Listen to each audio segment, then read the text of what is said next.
मुक्ति परित संसारी। बोलिए भगवान महावीर पावन चरित गुरुदेव जी। बंधु मन वच काय, भव सागर को तरण में करो हमारी सहाय। जिन शासन जिन वाणी सदा जयवंत, श्रवण संग सदा अविचल मंगल हो। मुक्ति को प्राप्त श्रमण भगवान महावीर स्वामी, उनकी परम पावन कल्याणी भागवती वाणी। वाचक प्रमुख श्री इंद्रभूति गौतम आदि गणधर भगवंत, युग प्रधानाचार्य परम पूज्य श्री सुधर्मा स्वामी जी महाराज, उनकी परम पावन पाठ परंपरा, वर्तमान आचार्य ध्यान योगी परम पूज्य श्री शिव मुनि जी महाराज एवं गुरुजन सबके पावन चरण सरोजों में मेरा अनंत अनंत बार वंदना नमस्कार। जहाँ विराजित आदरणीय मुनिवृंद, परम आदरणीय भगवती स्वरूपा महासाध्वियाँ जी, धर्म प्रेमी सज्जनों, माताओं तथा बहनों, हम अपना प्रसंग शुरू करें उससे पहले आज का प्रासंगिक प्रसंग 2 मास खमन क्षेत्र के लिए बड़े सौभाग्य की बात है। 1 मास खमन ही बड़ा सौभाग्य होता है, और जहाँ 2 हों तो उसका तो कहना ही नहीं। सारे तो मास खमन करने वाले होते हैं, कोई बिरला निकलता है। कभी किसी नीत महीने का नाम सुन के क्या हो जाता है, सर्दियों में पसीने आ जाए। इन दोनों बहनों ने कितना जोर लगाया। हम मास खमन तो नहीं कर सकते, लेकिन मास खमन करने वालों की अनुमोदना करेंगे तो उनका कुछ नहीं लेंगे, उनका उनके पास ही रहेगा। जिन्होंने मास खमन किया ना, ऐसा ना मास खमन तो हमने किया, सब सारा जेल ले गए। अनुमोदना करने वाले, उनका थोड़ा सा भी लॉस नहीं होगा। हाँ, जो अनुमोदना करते हैं, अनुमोदना करने वालों को एक ऐसा अवसर मिला है कि अनुमोदना के द्वारा कितने कर्मों को काट लेते हैं, कितने कर्मों को हल्का कर लेते हैं। किसके द्वारा? कहते हैं एक करनी करके तरने वाले होते हैं, एक धन धन करके तरने वाले होते हैं। धन धन करते हैं, कितने पाप काट लेते हैं, कितने पुण्य बांध लेते हैं, और अपने भविष्य का मार्ग प्रशस्त कर लेते हैं। जो इस आत्मा ने अज्ञानता के कारण तपस्याओं की अवहेलना की है, कर देते ना, क्या है? जो अज्ञानता मूढ़ता के कारण तपस्याओं की अवहेलना की है, जब जिसके कारण से हमारे जीवन में तप के अंतराय आए हैं। कितने लोग चाहते हुए भी तपस्या नहीं कर सकते। इसका कारण क्या है? तप का अंतराय। शरीर तो तपस्या करने वालों से तो ज्यादा मजबूत है, लेकिन एक उपवास भी करना हो तो औरों को तो रात में तारे दिखते हैं, उनको दिन में तारे दिखने लग जाते। आजकल तो रात को भी तारे दिखने बड़े मुश्किल होते हैं, लेकिन पहले रात को बहुत दिखते थे। लेकिन अब क्यों? प्रदूषण के कारण तो दिन में भी चक्कर आने लग जाते हैं। तो जो किसके कारण से? उस अंतराय के कारण तप में अंतराय डाला था, आज तप में अंतराय पड़ा हुआ है, चाहते हुए भी नहीं कर सकते। लेकिन जब तपस्वियों की अनुमोदना करेंगे, उनका गुणगान करेंगे, तो जो उसने निंदा की थी उसका बोझ हल्का होगा। उस समय अज्ञानता में निंदा की थी, आज मेरे को समझ आया है तप करना वास्तव में क्या है, बड़ा मुश्किल है। वो आत्माएं धन्य है जो इस तप के द्वारा अपनी आत्मा को निर्मल बनाते हैं, कर्मों के बंधनों को काटते हैं। हमारे अंदर भी ऐसा बल प्रकट हो, हम भी क्या करें, इन कर्मों के बंधनों को काटने के लिए तपस्या करें। इस तपस्या से बहुत कुछ होता है। भगवान स्वयं तपस्वी थे। जितने तीर्थंकर भगवान हैं सारे क्या हैं, तपस्वी हैं। और उनके आगे आने वाले वो भी क्या है, कोई ज्ञान के तपस्वी है, कोई व्रतों के तपस्वी है, कोई इस तप के तपस्वी है। मतलब मोह जनित इच्छाओं का परित्याग करना तप है, क्योंकि उनको छोड़ने में जोर लगता है। और जोर लाने का मतलब क्या है, तप है। पढ़ना भी तप है। पढ़ने में कितना जोर लगता है, ये पढ़ने वालों को पूछो। जैसे पढ़ने में जोर लगता है, ऐसे भूखे रहने में भी क्या लगता है। कहते हैं भूख एक ऐसी है बड़े से बड़ा पाप करा देती।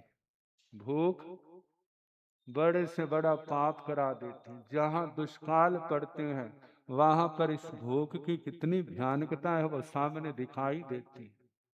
भगवान कहते हैं भूख के कारण आपको पाप ना करने पड़े, इसलिए आप भूखे रहने का अभ्यास करना। भूख के कारण से जो पाप करते हैं उनसे बच जाओगे। और भूख सहने के कारण से कितने पाप कर्म क्या होंगे, कटेंगे। भूख भी आत्मा के पाप कर्मों को काटने वाली है। अभ्यास करने की जरूरत। और जिस समय व्यक्ति इस भूख को सहता है और उसके बाद समाधि भी बहुत आती है। जिस समय पारने का पहले तो जोर लगता है, लेकिन जिस समय पारने का दिन आता है उस दिन संतोष का एहसास होता है, शांति का एहसास होता है। उस समय कर्म शांत है ना, बड़े उपशम भाव का एहसास होता है। मेरा इतना समय सफल गया, अब मेरे को फिर खाना पड़ेगा। क्योंकि नहीं खाने की इतनी समस्या नहीं होती जितनी खाने की समस्या होती है। वाला देखो वाला दुनिया में खाने वाले परेशान है या नहीं खाने वाले, ये तो सारे खाने वाले हैं ना। देखो परेशानी से कितने मुक्त हैं। जब भूखे रहने का अभ्यास करेंगे कितनी परेशानियां क्या हो जाएंगी, शांत हो जाएंगी। इसलिए भगवान का उपदेश पहला ही तप कौन सा दिया, 12 तप बताए। पहला तप कहते भूख को सहने में सफल हो जाएंगे ना तो तुम्हारे सारे तप हो जाएंगे। और भूख सहना नहीं आई तो कुछ भी करने में समर्थ नहीं होंगे। इसलिए भूख को सहने का प्रयास करो। इन दोनों बहनों ने तप किया, हम हृदय से इनकी अनुमोदना करते, इनको शाबाश कहते। आपने जीवन के अंदर एक ऐसा कार्य किया जिसको हर कोई कर नहीं सकता। आपकी भावना ऐसे बनी रहे, तप के प्रति उत्साह बना रहे। कितने लोग आपकी तपस्या से प्रेरित होकर के आगे तपस्या की भावना बनाएंगे, अनुमोदना के द्वारा पाप कर्म काटेंगे। इनकी आत्मा को धन्य है, हमारे अंदर भी क्या हो, ऐसा बल प्राकट पैदा हो कि हम भी चलो मांस खावन नहीं तो महीने में 1 व्रत 2 व्रत कर लेंगे। इतना भी करने लग जाए तो साल में कितने हो जाएंगे।